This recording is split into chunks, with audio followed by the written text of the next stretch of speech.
So let's say that I want to find the number of the week in a particular date. Let's say, for example, I'm going to press equals and I'm going to type in today right here. And then I'm going to open and close the bracket. So this is my date. And let's say I want to find out the week number. So I'm going to press equals. I'm going to type in week. And it says weekday, week num right here. This is the formula I'm looking for.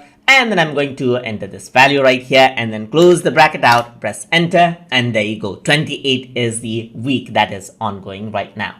So let's see how this actually works. So I'm just going to go around and then drag this down right here. Let me just copy this and then paste the value only right here. So I'm going to go to data right here on to not data, but format and number onto date. I'm going to double click. And if I were to go back right here on to February 2nd, let's say, for example, and now we know that this is the 6th date right here. And that is how you can find out the number of the week inside of Google Sheets. So hope you guys learned something as always. And as always, please like, comment, share, and subscribe.